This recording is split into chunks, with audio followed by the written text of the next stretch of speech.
Thank you so much for having me. This is really a great crowd. I want to give you, go ahead and give yourself an applause for being here in Birmingham, Alabama. This is amazing. So the first thing we want to kind of really break down today is, the first thing you think about is probably, what's a nonprofit doing at a tech conference?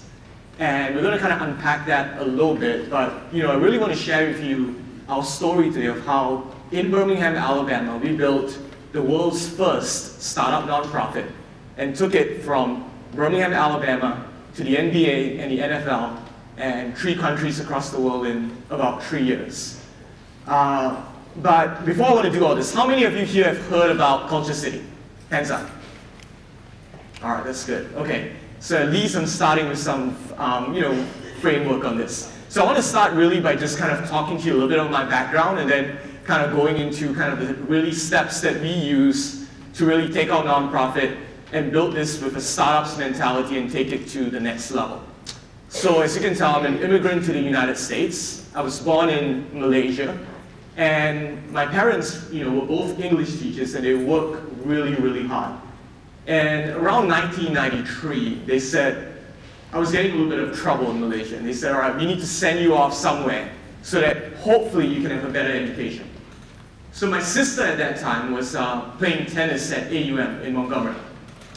So they said, all right, we're going to ship you off to live with her in Montgomery, Alabama. So I moved to Montgomery, Alabama at the right age of 15 years. It was just my sister and I. We were really, really poor. How many of you here are from Montgomery? Anyone from Montgomery? Okay. Do you know where Smiley Court is? All right. So Smiley Court is the area that you never want to go to any time of the day, right? So that's where we lived. And my kind of cultural awakening of Smiley Court in Montgomery was that, my neighbor one night got shot. And, it was gunshots were rampant, and it was just one of those things. So I got a scholarship to Montgomery Academy, and then after coming out from Montgomery Academy, I knew that my family didn't have any money. So at that point, it was a question of, do I go to university, get a loan, what do I do? So I went to university for 1 year, and then after that thought, I can probably figure out a better way to do this than wasting all this money on a university education. All right, that sounds bad, but I'll get to that in a minute. So me being kind of crazy said, I'm just going to sit for the MCATs. So I went ahead and sat for the MCATs, not finishing a 4-year college, and actually, praise the Lord, did pretty well on it, that I got a scholarship to go to medical school in Canada. So I went to medical school in Canada and graduated when I was 22 years old. So after that, I knew that I did not want to have anything to do with the academic side of medicine. I wanted to go into the business side of medicine. So my framework at that time was purely Montgomery, Alabama. So with that kind of in mind, I bought into an ER group in Montgomery, and through everything that we were doing there, we managed to really grow this into a really big ER group. And around 2005, when social media was really burgeoning, I felt the need to kind of go out to California and see if I could do something with that. And started really consulting for a lot of initial startups in the Silicon Valley area, and took them from kind of idea to conception to essentially market. And did really, really well at that. 2005, my wife, who's a pediatric intensivist at Children's, moved to Birmingham. So we made the move to Birmingham, not knowing anything about Birmingham. And Birmingham really has been great to us from a city perspective. It's going to be our home, and we love it here. Life was going really, really well at that point. 2007, my first son was born. His name was Abram. And I was doing well financially from the startup sector with the consulting and also from the ER mentality. So when Abram was born, we thought that this was how life was going to be. But everything changed in 2011. About a year before 2011, Abram went from talking in full sentences to basically regressing to not talking at all. And we took him to all these different doctors in children's around the country, and no one could come up with a diagnosis because he was very affectionate, he was very friendly, his receptive language was great. And everyone said, he's going to be fine, it's probably a stage, he'll grow out of it. But he kept getting worse. So in 2011, we got an appointment to see one of the top speech guys in Vanderbilt University. And it's one of those drives that you dread making because you're not really sure what's at the end of the drive. And I still remember walking into this room. It's like a really, really small room. And within 5 minutes, this doctor comes in and he looks at Abram and he tells us, he says, Abram's autistic. Looking at him now, he's never going to talk again. He's never going to say I love you. He's never going to call you mom or dad. And you're probably going to put him in an institution in about 2 years because of his behavior. And that was really our introduction to the world of autism.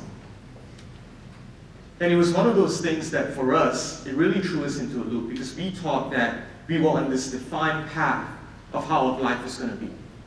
And this just took us and spun us in a totally different direction. We were totally lost. We did not know what to do. And all we knew was that we had this boy looking in front of us, standing in front of us. That was the same child we had. The only thing that was different was that someone had given him a label. So that was really kind of our wake-up call. And then from that standpoint, we said, all right, we really need to do something about this. And we started putting our story on social media. We created our own network. And we started getting a lot of stories of different things that were happening across the country. And stories very similar to ours, but families that did not have any resources. So it's really at that point that we said, we need to do something. And from a business perspective, I was fascinated by the standpoint of how could we actually create tangible social impact, but also innovate and do something totally different. And that was really the birth of Culture City. So the first thing that we want to talk about is dream big. So when we started Culture City, we could have gone the business route or we could have gone the nonprofit route. We chose the nonprofit route because from my standpoint, first of all, when you think about startups, how many of you can name 10 or more startups since 2000 that have gone from being unknown to national prominence? Raise your hands. How many can name that? 10 startups that have done really, really well. I'm sure a lot of you can, but when you talk about nonprofits, very few nonprofits take that leap from being local to national prominence. And for me, that was functionally a challenge. We felt that we could use a lot of startup qualities to create something that potentially could have really significant positive ramifications across our country. So what we did then, we knew that we had to tackle a big problem. And that was the thing. So when you're in the startup world now, if you look at startups from yesteryear, all great startup entrepreneurs and founders dream big. They're not talking about niche problems to address. They're talking about huge problems that they can tackle that can fundamentally change the fabric of society. So why do we need to pigeonhole ourselves when it comes to the nonprofit sector? So for us, looking at all the stories that we were getting, we realized that the fundamental issue that was creating this barrier of isolation from someone with autism or any other invisible disability was the issue of accessibility. When you think about accessibility, functionally, it's always been thought about as physical access to a particular space or a building. But when you really think about and look at the definition, accessibility kind of goes beyond that. It needs to encompass the entire physical and emotional experience of someone, and that in turn helps them integrate back into the community.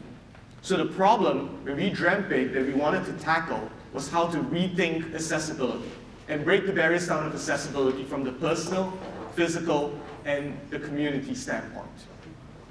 So that was really how we came up with the idea of changing culture. And that's why we used the K instead of the C, because keeping it C would be status quo. So once we decided that that was the problem we needed to address, then we needed to stage it out and roll it out so that we could actually have fundamental effects on society. So the first thing we needed to do was fundamentally build a very strong foundation. And what I mean by that is when you have an idea, you need to put a good team around it, a team that you can trust, that's able not only to execute, but also contribute their new ideas and take ideas and run with it. I think a lot of you, when you're in that founder space, you tend to think, I want to do everything, I want to know everything, and that's great. But you're going to be hit by a ton of decisions on a daily basis. So if you don't realize that you need to actually step back for a minute and trust that your team can handle it, you are bound to fail from that perspective. So that's one of our keys, is that we built a very, very strong foundation. And we did that without having a physical base, because we felt that one of the reinventions that we could do as a nonprofit was not to have a physical office, but be virtual, because the biggest swallow of overhead is to have a physical office. The third thing that we did was really to be able to scale big. So this is something that when you think about in terms of any product or initiative that you're launching, the biggest thing that you can do is to build a very solid base so that whatever you have is able to be taken to that next level. So for us, one of the biggest initiatives that we have is something called the Sensory Inclusion Initiative. And we started that here in Birmingham, Alabama, at a local zoo, and now it's in McWayne Science Center and also the Botanical Gardens and Urban Cookhouse. And you might see our symbol as you walk into one of those locations. And what that means is that we provided training, we provided sensory bags, all that good stuff to help these locations become inclusive to anyone that potentially might have a sensory issue. And sensory issue basically means that when you walk into a particular space, you might be overwhelmed by bright lights, loud noises, large crowds. And this in general affects 1 in 5 of our entire population. So this is anyone with autism, with PTSD, adults with early onset dementia. That whole group is affected by this. So by providing training, we then help the community really re-engage these people and help them feel accepted and no longer isolated. So with the Sensory Inclusion Initiative then, we knew that we wanted to scale this to the next level. So back in sometime last year, I was at a tech conference and I happened to be speaking with David Griffin, the former GM of the Cleveland Cavaliers. And I was talking about sensory inclusion and how potentially it could help. That same time that happened, they were dealing with a really bad PR situation of someone with autism and also a military vet with PTSD. So we came out to the Cleveland arena, Quicken Loans Arena, and we trained about 1,800 of their frontline team on what sensory inclusion was. And we launched this program in a beta in November of last year. And in March of this year, we officially launched in the NBA. And since then, this program has taken off like wildfire. We're in 10 different NBA arenas now. And it's very surreal when you walk into an NBA arena to see our logo up there, to see our brand incorporation all tied in with the NBA. And locally, we just partnered up with the Phillips Arena in Atlanta, and we actually just had a positive call with the Mercedes-Benz Stadium. And since then, we've managed to branch out to our first NFL stadium, MetLife Stadium in New York, home of the Giants and the Jets. And it's been really this amazing experience now growing this thing from Birmingham, Alabama to the next level because we built a very strong base on how to scale. We had to address a lot of problems with that, but we knew that if we were not able to scale, all we would be still a small local nonprofit that still affected change, but would not get change how we wanted to implement on a national level. Which brings me to kind of like the final point, is to continuously innovate. So the other thing that we wanted to address in terms of the nonprofit sector was the ability to innovate. A lot of nonprofits, when you talk about it, they're kind of really pigeonholed on a single mission statement. For instance, if your nonprofit is to feed the homeless, that's pretty much all you're going to do. And that's a phenomenal thing, but it does kind of decrease the opportunities to truly innovate. And it's the same thing when you're starting up a business. Normally you're kind of pigeonholed into what your business does, and you never are able to pivot and innovate. What we wanted to do under the umbrella of rethinking accessibility was continuously innovate the products and initiatives that we could launch. So as Will mentioned earlier, our first initiative of the Lifebox initiative, where we created Bluetooth tracking bracelets so that they could help children with autism who tended to wander and possibly drown from having that happen to them. Our second innovation was the Sensory Inclusion Initiative. And down the road, we have several different pipelines of innovation that we're very excited to be launching. So our goal really has been to merge what a startup is with what a nonprofit is. Which brings me back to really the definition of a startup. Because a lot of us, when we think of startup, we think business, we think tech. But really, if you break down a true definition of a startup, what it is a group of people that are coming together for a singular purpose in order to affect change on a scalable national level. And that's what Culture City is. So right now, I want to kind of take some questions if you have any, because we tend to get some questions sometimes on our models. If anyone has any questions, please feel free. Go ahead, sir. So, as Culture City has grown, how have you guys managed to adapt to kind of the challenges that really kind of happens as you grow, right? So, I'm a firm believer as a company grows, improving size, Right. All your systems, all their things, great. So, how have you guys? So that's a great question. So the biggest thing is kind of going back to my second point about building a good foundation. So what we've done is we've operated in silos. So every initiative is a particular silo with a head. So once that initiative is launched and it's scaled, the head of that division really continues to take that on to the next level. So basically they report back to us and to kind of let us know what's going on, but it's a very, very plug-in system.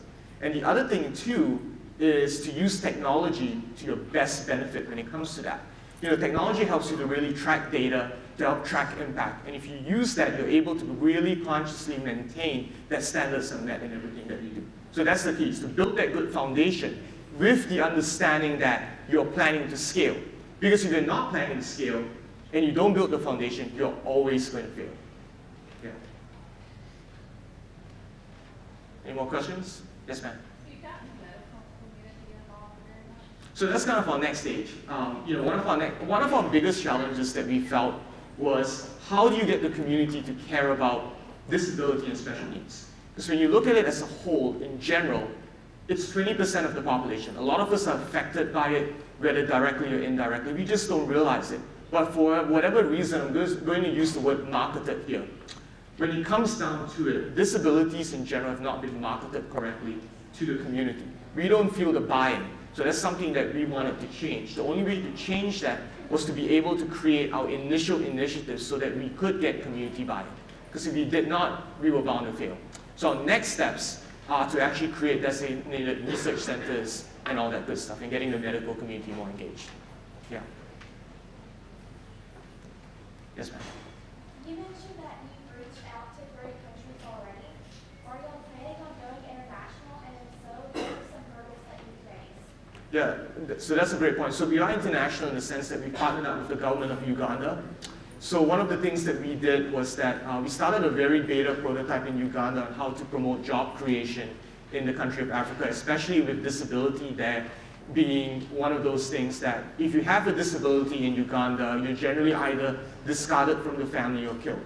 So that was the one thing that we wanted to do. So we partnered up with the government of Uganda. We also partnered up with Peru.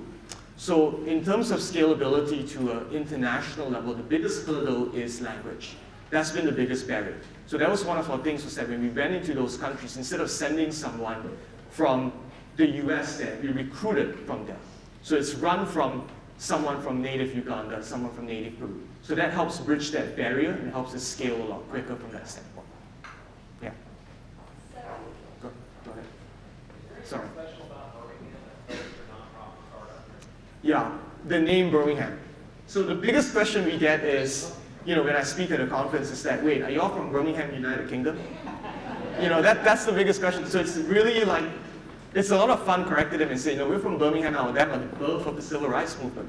It's the best secret that you probably have never heard about, but once you come to Birmingham, you never look back. And I think it's been a very, very strong positive because it builds that intrigue right at the get-go that, whoa, these guys are from Birmingham, Alabama, and they're doing some crazy stuff. Yeah, someone up there? Hi. So they're giving me the mic, so it looks like I can talk all day long now. One quick question is, how do you use social media for your advantage? So social media has been huge. One of the biggest things that we needed to do was contacting different celebrities and social media influencers. So the biggest thing that we needed to do when we started this is grow our brand through social media.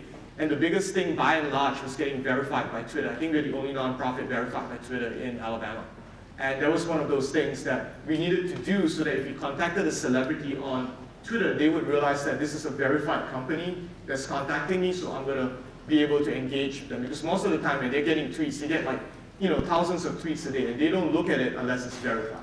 So that was one of the big things. Justin, yeah. Thank you.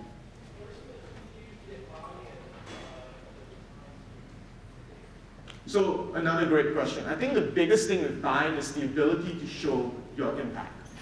You know, if it's a very nice thing if you're a donor when you walk into, you know, the Birmingham Zoo or the NBA Arena to see the logo of the nonprofit that you support there. It's omnipresent in that sense, and because a lot of times that goes to you as a donor because you're responsible for that. Without your buy-in, without your initiative, you're unable to do that. And when you see all that, that's trackable impact. And on the flip side, all our initiatives are trackable. We're able to actually tell you exactly, this is working, this is not working. If an initiative doesn't work, you know, we kill it, primarily because it has no impact and we don't want to waste donor dollars on that. I think I've got room for one or two more last questions, if anyone has any more questions. Go ahead. As far as your sensory inclusion experience for your autistic children, are you like planning on getting into more big-sized sports? Yeah, so we're in zoos a lot. So we just partnered up with Phoenix Zoo in Arizona, Denver Zoo, New England Aquarium, the Audubon Institute in New Orleans. So yeah, we are. And we've actually been approached by a few kind of major artists to actually do sensory inclusive music tours throughout the country. So that's hoping to launch next year. We've got 2 bands that I think are signing up. So we're pretty excited about that. Yeah. Go ahead.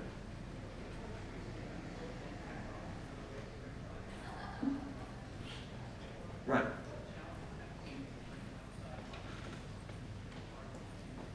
Exactly. So that's another great question. So the biggest thing about bringing outside funding in is that at that point, it's a good thing and it's a bad thing. The good thing is that you are responsible to the company that's bringing in the funds.